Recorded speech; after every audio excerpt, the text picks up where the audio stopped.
Hi, this is Mr. Smith, and in this video I'm going to give you a little video tour of eCampus and Blackboard. So let's go ahead and get started.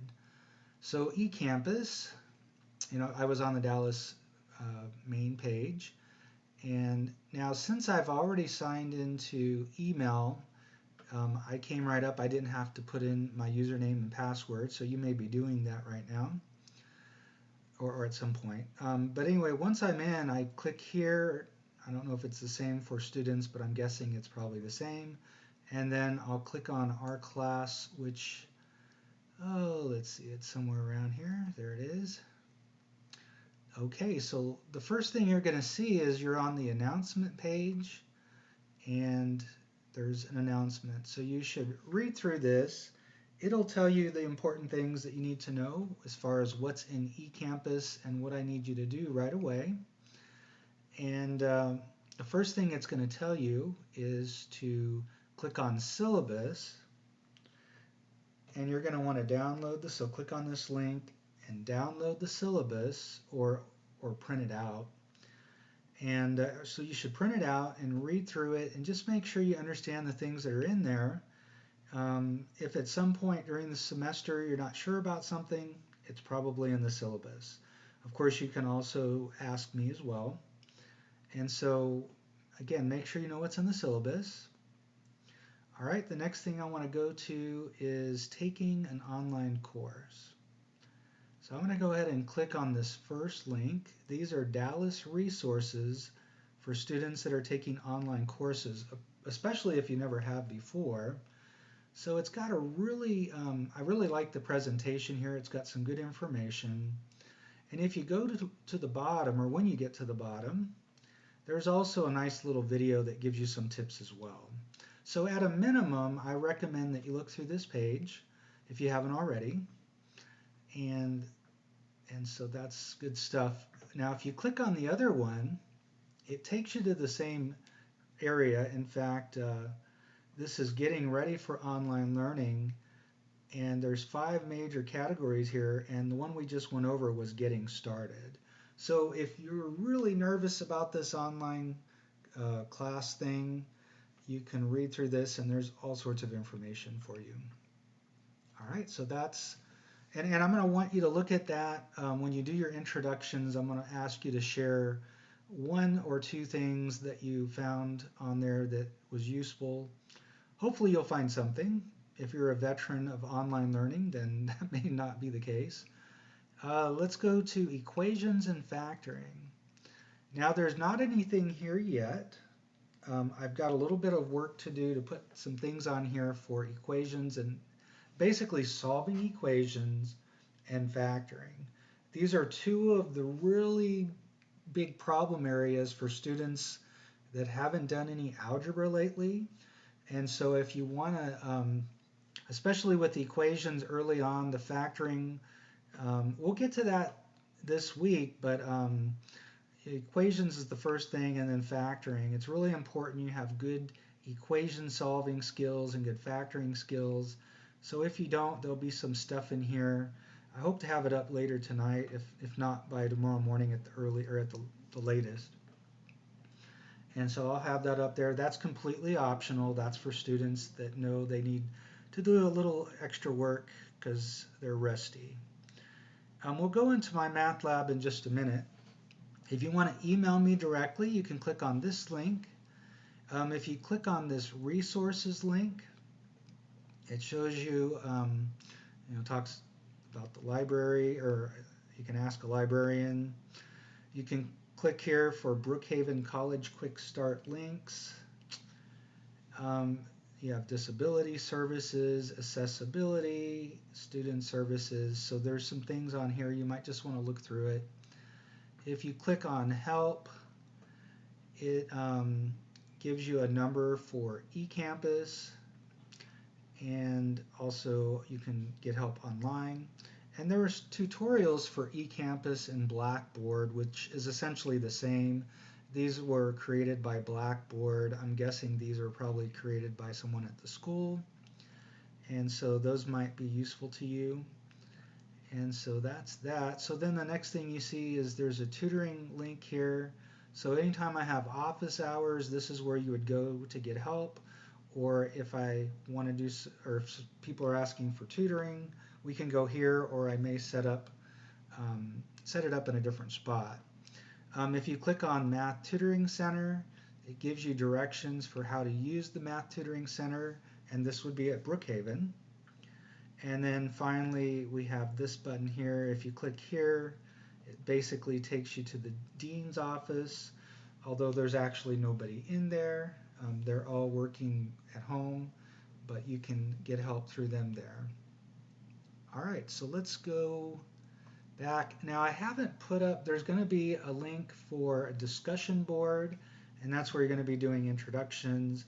And there will be a group link because I will be putting you into groups and encouraging you guys to work together throughout the semester. But those aren't there yet. They'll be there soon. Let's go ahead and click on MyMathLab. And the first thing you're going to want to do when you get in here is click on Browser Check. Now, because I've already been running MyMathLab, there's nothing I need to add as far as plugins or add-ins or whatever they call them. But you may have some things that you need to download in order for MyMathLab to run completely on your system, like for you to be able to see all the videos and all the other things that are in MyMathLab, things like the book. All right, so let me close that. Now you're gonna be spending most of your time in assignments, but let's go through these other links. Here's your link to the text or to the textbook. It takes a little bit longer to download.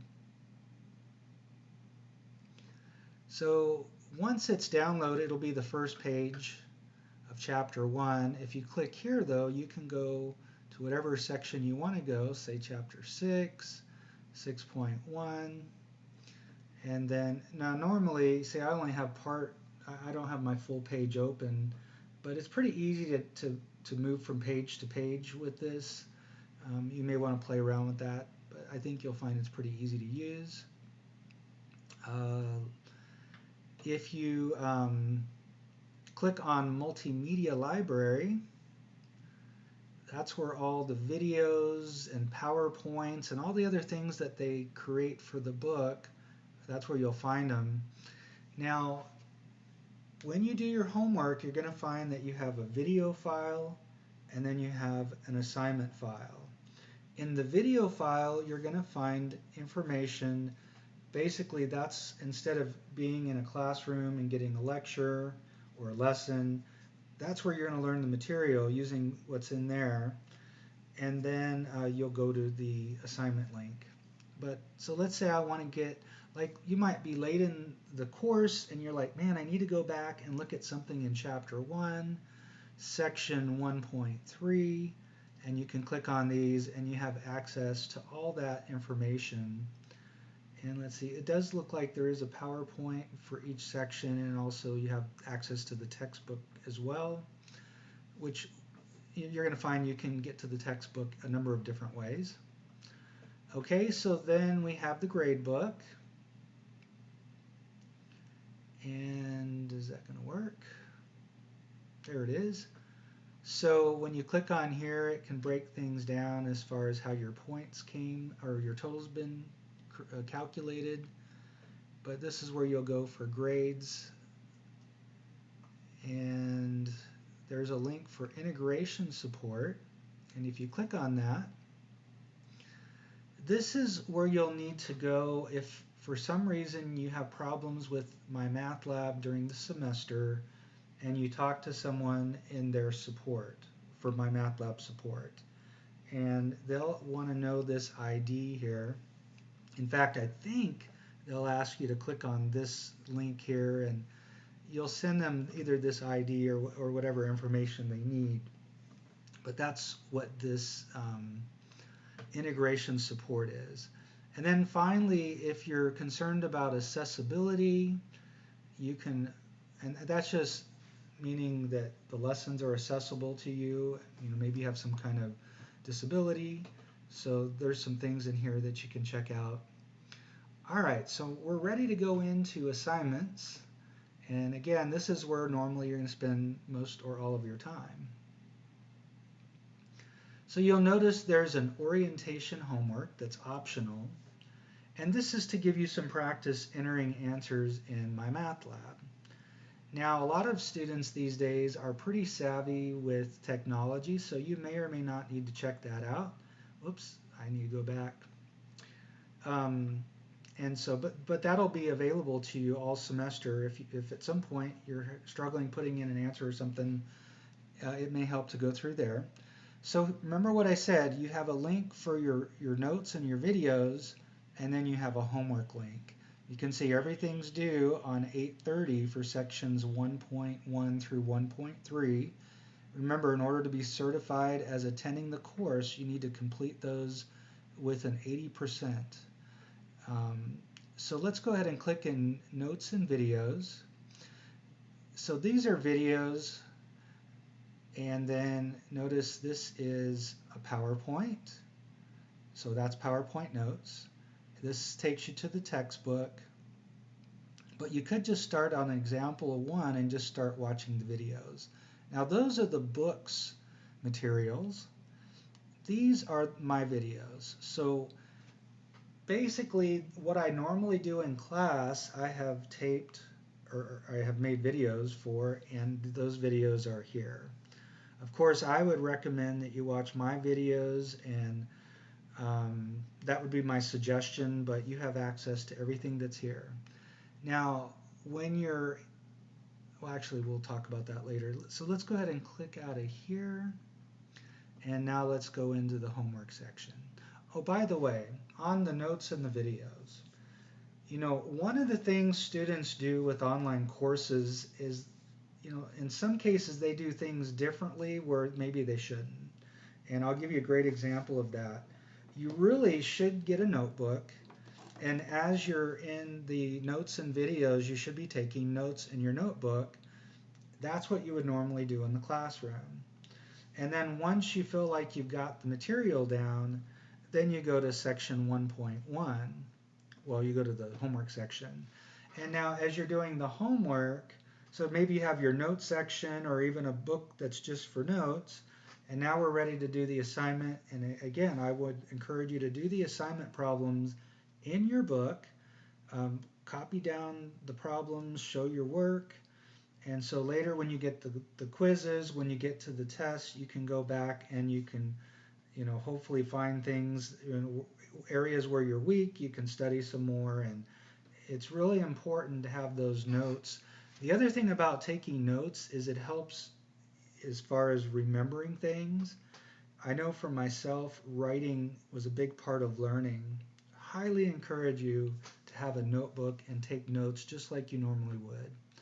So this is section 1.1. This is your due date. And let's go ahead and go to question 1. So I'm going to, now you can arrow forward. You can do that here or here. Let me arrow to a nice problem. Well, this one's pretty nice. So plot 3, 0 on the coordinate axis. I don't think we're going to have to do more. So all you do is click on the point and drag it to 3, 0, which is right there. Now I'm going to go one more over because I'm going to do it wrong. And check answer. Okay, so that's wrong, and I'll check answer again. So 3 times I get it wrong, final check. And so now it says you can do similar question or go on to the next question. So if you click on similar question, you currently have this problem marked wrong. And what it's going to do is give you a new problem, and if you do that problem correct, this red X will become a green check mark, meaning you got credit for the problem, full credit. Now I'm going to go ahead and go to the next question. You see we had a red X here, so let me go back. And you can see this one was done incorrectly, and so I'm going to click on similar question. So you can always come back later. So 0, -6, that's right here. And so now I get it right. And now when I click on next question, you're going to notice this red X turns green. And so now we're on the next problem. And so the point I want you to see here is you normally get 3 chances to get it answered correct.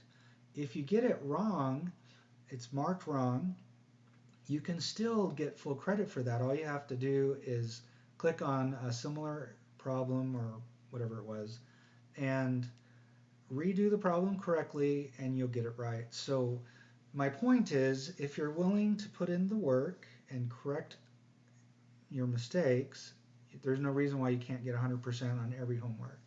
In fact, I would hope that would be what you're shooting for. Now, let's go to another problem. Yeah, I know. Let's see. Here we go. So I'm going to click on Question Help. Let's say you don't know how to do the problem. You can click on Help Me Solve This, and it'll help you solve this problem, and then it'll give you another question. Now, if you don't want a new question, you can click on View an Example, and once you view that example, then you can go back and do this problem. You also can watch a video if there is one, but keep in mind, these are the videos you may have already looked at, depending on which videos you were using. This is a link to the textbook for section 1.1. Now you could print out homework, but I'm not positive. You got to be a little careful with this. You know, you might think, okay, I'm going to print it out, I'll do the problems, and then I'll put them into MyMathLab. Just be careful because I know sometimes students will do something, I'm not sure exactly how it works, but you'll end up with different problems when you come back in, and that doesn't help you. So just be careful with that.